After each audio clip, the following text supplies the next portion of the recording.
So నిన్న జరిగిన సభలో మోదీ గారు అయితే జగన్మోహన్ రెడ్డి ఇంకా వైఎస్ షర్మిల గారు ఇద్దరు ఒకటే అని చెప్పేసి తను అనడం జరిగింది. అంటే తన దగ్గర ఆధారాలు ఉన్నాయా, అందుకే ఇలాంటి కామెంట్స్ ఏమైనా చేశారనుకోవచ్చా మనం? సో ఒకటేంటంటే వీళ్ళిద్దరు ఇప్పుడు నరేంద్ర మోడీ ఆ సభ మీద ఏం చేశారు కామెంట్ అంటే, వైఎస్ఆర్ కాంగ్రెస్ పార్టీ కాంగ్రెస్ ఒకటేను కాబట్టి మీరు ప్రభుత్వ వ్యతిరేక ఓటు అనేది చీలటానికి మాత్రమే వాళ్ళిద్దరు డ్రామాలు ఆడుతున్నారు సార్, మీరు గమనించండి అని చెప్పి చెప్పారు. మొన్నటి వరకు ఏమి వినిపించారు వైఎస్ఆర్ కాంగ్రెస్ పార్టీ వాళ్ళు, షర్మిల వెనక చంద్రబాబు నాయుడు ఉన్నాడు, చంద్రబాబు నాయుడు నడిపిస్తున్నాడు అని చెప్పి వాళ్ళు చెప్పారు. అంటే ఏంటి దాని అర్థం ఏంటి? వాళ్ళ ఉద్దేశంలో ఈ ఓట్ బ్యాంకు వైఎస్ఆర్ కాంగ్రెస్ పార్టీకి సంబంధించిన హార్డ్ కోర్ ఓట్ బ్యాంక్ ఏదైతే ఉందో దాన్ని చీల్చుకునే ప్రయత్నం షర్మిల చేస్తున్నారు అని చెప్పి వాళ్ళ ఉద్దేశంతో వాళ్ళేమో విమర్శించారు, ఇదంతా కూడా చంద్రబాబు నాయుడు ఆడిస్తున్నటువంటి గేము అని చెప్పి షర్మిలాని అలాగే డాక్టర్ సునీతారెడ్డి, సౌభాగ్యంని వీళ్ళందరినీ చంద్రబాబు నాయుడే ఆడిస్తున్నారు రాజకీయంగా అని చెప్పి వైఎస్ఆర్ కాంగ్రెస్ పార్టీ ప్రగాఢంగా భావిస్తుంది. ప్లస్ జగన్మోహన్ రెడ్డి కూడా సిద్ధం సభల వేదికగా చేసుకుని ఆయన కూడా మాట్లాడారు. కానీ ఇప్పుడు మోడీ ఏం చెప్తున్నారు, కాంగ్రెస్ పిల్ల కాంగ్రెస్ తల్లి కాంగ్రెస్ రెండు ఒకటేను, మీరు జాగ్రత్త మోసపోవద్దని చెప్పి ఆంధ్రప్రదేశ్ ప్రజలకి ఒక సూచన చేశారు. అంటే దాని అర్థం ఏంటి? క్లూస్ లేకుండా అయితే మాట్లాడరు కదా నరేంద్ర మోడీ. అంటే వాళ్ళిద్దరి మధ్య ఏదో సంబంధాలు ఉన్నాయి, కాంగ్రెస్ పార్టీ ఆడిస్తున్నటువంటి గేమ్ అని చెప్పి చెప్పారు. ఒకే కుటుంబంలో ఉండేటువంటి సభ్యులు వాళ్ళు అని కూడా చెప్పారు. అంటే గతంలో కూడా ఈ వార్తలు వస్తూనే ఉన్నాయి. ఎందుకంటే కాంగ్రెస్ నుంచి వెళ్ళి ఒకరు ఉండాలి, అప్పుడు ఒకవేళ కేంద్రంలో ఒకవేళ కాంగ్రెస్ వస్తే నాకు ఏదైతే ఇప్పుడు బెయిల్ మీద ఉన్నారో దాని గురించి, ఆ కేసుల గురించి తప్పించుకునే ప్రయత్నంగా ఈ కాంగ్రెస్ పార్టీలో చేరిందని చెప్పేసి కూడా కొంతమంది అనడం జరిగింది. ఉన్నాయి కదా. దాని కంటిన్యూషన్లో నరేంద్ర మోడీ ఏం చెప్పారు, ఒకే కుటుంబంలో ఉన్నటువంటి వాళ్ళు బట్ పార్టీలు మాత్రం వేరు అని చెప్పారు. అంటే దాని అర్థం ఏంటి? అసలు కాంగ్రెస్ పార్టీకి సంబంధించిన డిఎన్ఏ వాళ్ళు కాంగ్రెస్ పార్టీకి సంబంధించిన డిఎన్ఏ కాబట్టి మీరు నమ్మొద్దు అని చెప్పారు. అసలు కాంగ్రెస్ పార్టీ వైఎస్ ఫ్యామిలీ వేరు కాదు. కాంగ్రెస్ పార్టీ నుంచి వచ్చిందే YS family. YS Rajasekhara Reddy ఒక సమయంలో కాంగ్రెస్ ఆర్కి వెళ్ళాడు, కాంగ్రెస్ పార్టీని వీడి కాంగ్రెస్ ఆర్కి వెళ్ళాడు. అక్కడ ఆయన గెలవలేని పరిస్థితుల్లో కాంగ్రెస్ పార్టీకి వచ్చారు. రాజకీయంగా ఆయన ఎదగలేక ఆయన కాంగ్రెస్ పార్టీలోకి వచ్చారు. కాంగ్రెస్ ఐలోకి వచ్చి ఇందిరా కాంగ్రెస్లోకి వచ్చి ఆయన ఆ తర్వాత కాంగ్రెస్ పార్టీలో ప్రయాణం చేస్తూ వచ్చాడు. కాంగ్రెస్ పార్టీలో ఆయన అంచెలంచెలుగా ఎదుగుతూ వచ్చి సీఎం అయ్యాడు రాజశేఖర రెడ్డి కంటిన్యూషన్లో జగన్మోహన్ రెడ్డి సీఎం అయ్యాడు. అసలు కాంగ్రెస్ నుంచే ఫస్ట్ రాజకీయ ప్రస్తావనాన్ని జగన్మోహన్ రెడ్డి ప్రారంభించింది కూడా.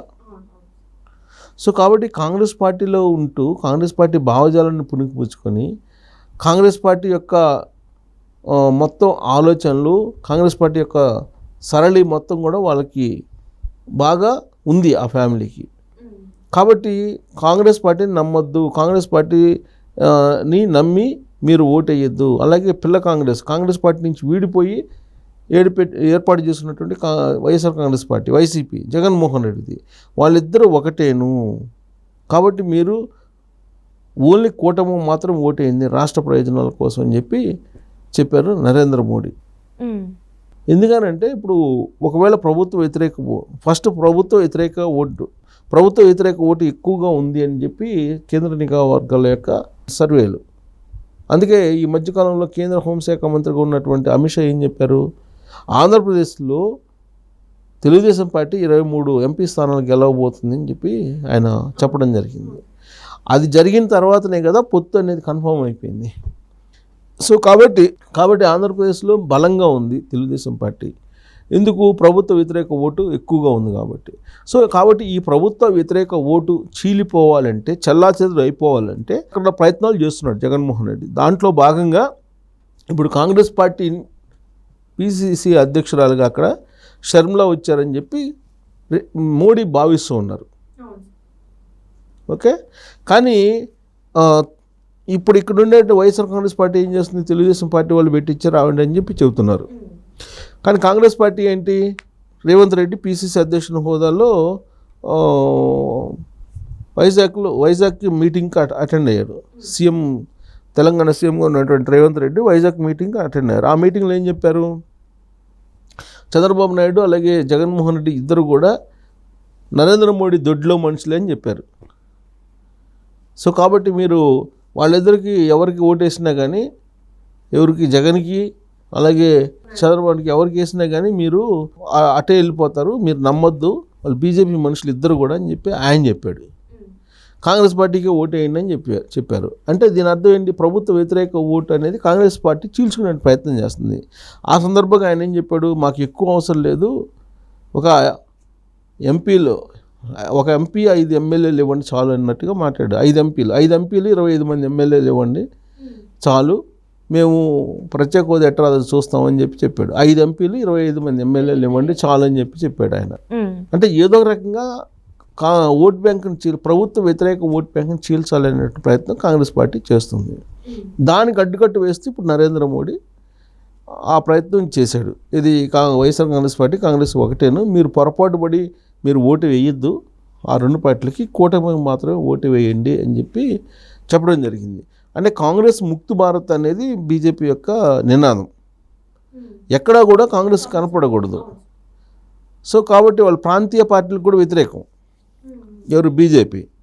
ముందు కాంగ్రెస్ పార్టీ అయితే ఉండకూడదు, కాంగ్రెస్ పార్టీ అధికారంలో ఉండకూడదు, కాంగ్రెస్ పార్టీ లేనటువంటి రాష్ట్రాలు ఉండిపోవాలి మొత్తం భారతదేశ వ్యాప్తంగా అనేది వాళ్ళ యొక్క టార్గెట్. అందుకే కాంగ్రెస్ ముక్త్ భారత్ అనేటువంటి ఒక నినాదాన్ని బీజేపీ వినిపిస్తూ ఉంటుంది.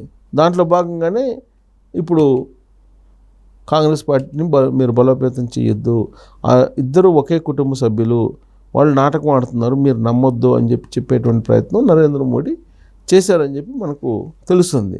సో సరిగ్గా ఇక్కడే చంద్రబాబు నాయుడు యొక్క చాణక్యం ఉందని చెప్పి మనం అనుకోవాలి. ఎలా అని అంటే, షర్మిల ఆల్రెడీ వైఎస్ఆర్ తెలంగాణ పార్టీని తెలంగాణలో పెట్టారు.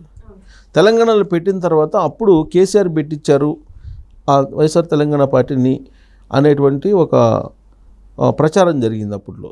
ఇది కేసీఆర్ అలాగే జగన్మోహన్ రెడ్డి కలిసి ఆడుతున్నటువంటి నాటకం అనేది ఒకటి వినిపించింది. దానికి తగ్గట్టుగా ఆవిడ కూడా పార్టీని ఇక్కడ క్లోజ్ చేసేసారు. ఎలక్షన్ అయిపోయిన తర్వాత క్లోజ్ చేసేసి కాంగ్రెస్లో విలీనం చేసి వెళ్ళిపోయారు. వాస్తవంగా అనుకున్నది వాళ్ళు ప్రభుత్వ వ్యతిరేక ఓటు చీలిపోతుంది షర్మిల రూపంలో అనుకున్నారు జగన్మోహన్ రెడ్డి, కేసీఆర్ అనేది ఒక విశ్లేషణ ఉంది. వాళ్ళైతే ప్రభుత్వ వ్యతిరేక ఓటుని చీలేలాగా చేస్తే కనుక అప్పుడు మరోసారి కేసీఆర్ వస్తాడు అధికారంలోకి అనేటువంటి ఉద్దేశంతో షర్మిలాని ప్లే చేశారు. అది వర్కౌట్ కాలేదు, కాంగ్రెస్ పార్టీలో విలీనం చేశారు. ఇప్పుడేంటి? ఇప్పుడు కాంగ్రెస్ పార్టీ అక్కడ బలహీనంగా ఉంది కాబట్టి ఇప్పుడు ప్రభుత్వ వ్యతిరేక ఓటుని చీల్చుకోవాలంటే ఇప్పుడు షర్మిలాని ప్రవేశపెట్టారు. ఇక్కడ దుకాణం ముయించేసి అక్కడ దుకాణం తెరిచాను అనేటువంటిది ఒక అభిప్రాయం ఉంది. అయితే అక్కడ వాస్తవం ఇదైతే చంద్రబాబు నాయుడే అక్కడ షర్మిల చేత పార్టీ చేయించారు అని చెప్పి ఇంకొక వర్షం. దానికి పులి స్టాప్ పెట్టడానికే నరేంద్ర మోడీ చేతనే కాంగ్రెస్ తల్లి కాంగ్రెస్ పిల్ల కాంగ్రెస్ ఒకటేను, వాళ్ళిద్దరు ఒకటేనని చెప్పించేటువంటి ప్రయత్నం జరిగిందా అనేది ఒకటి వినిపిస్తుంది. దానికి తోడు ఏంటంటే ఇప్పుడు జగన్మోహన్ రెడ్డి చేస్తున్నటువంటి ప్రయత్నం, ఇప్పుడు జై భారత్ నేషనల్ పార్టీ అని ఒకటి పెట్టించాడు లక్ష్మీనారాయణ చేత, వివి లక్ష్మీనారాయణ చేత. అవును సార్, అవునవును. సో దానికి ఫండింగ్ ఇస్తున్నారు వైఎస్ఆర్ కాంగ్రెస్ పార్టీ అనేది ఒకటి వినిపిస్తుంది. ఎందుకంటే ఆ పార్టీలో ఉన్నటువంటి స్పోక్స్ పర్సన్స్ ఎవరైతే ఉన్నారో, స్పోక్స్ పర్సన్ కానీ ఇతర లీడర్స్ కానీ ఎవరైతే ఉన్నారో కొంతమందికి మంత్లీ శాలరీస్ ఇచ్చి పని చేపిస్తున్నారు. ఏ పార్టీ కూడా అలా ఇవ్వదు, ఒక్క జై భారత్ నేషనల్ పార్టీ ఇస్తుందని చెప్పి తెలుస్తుంది. నాకు ఉదయం వేరే ఒక అతను కలిసి నాకు చెప్పారు, అన్న నువ్వు కూడా చెప్పన్నా నీకు కూడా నెల శాలరీ ఇస్తారు అని చెప్పి. నాకు వద్దురా బాబు, ఆ పార్టీ వద్దా, ఏమొద్దు, అసలు సిద్ధాంతాలే లేకుండా ఆ పార్టీ సిద్ధాంతమే తెలియదు మనకి, ఎందుకు నేనైతే జర్నలిస్ట్, నేను ఎందుకు వస్తాను రాజకీయాల్లోకి అని చెప్పా. ఆ సందర్భంగా చెప్పాడు అతను, అన్న ఎలాగో యూట్యూబ్లో చెప్తున్నాం కదా, సోషల్ మీడియాలో చెప్పగలిగి ఉంటే చాలన్నా నెల శాలరీస్ ఇస్తున్నారు అని చెప్పి చెప్పడం జరిగింది. అంటే ఎక్కడి నుంచి వస్తుంది వాళ్ళకి? వైఎస్ఆర్ కాంగ్రెస్ పార్టీ ఫండింగ్ అనేది ఒకటి వినిపిస్తుంది. అంటే ఏదో ఒక రకంగా ప్రభుత్వ వ్యతిరేక ఓటుని చెల్లాచెదరు చేసేసి మళ్ళీ అధికారంలో రావాలనేది జగన్మోహన్ రెడ్డి యొక్క ఆలోచన. అందుకే నరేంద్ర మోడీ ప్రజాగళం వేదికగా చేసుకొని మీరు పొరపాటు పడద్దు, ప్రజా వ్యతిరేకంగా ఓటు అనేది చేయకూడదు, మీరు కూటమికి ఓటు వేయండి అని చెప్పి పిలుపునిచ్చాడు. ఈ చెప్పడం వెనుక చంద్రబాబు నాయుడు యొక్క చాణక్యం ఉంది అని చెప్పి మనం విశ్లేషణ చేసుకోవచ్చు.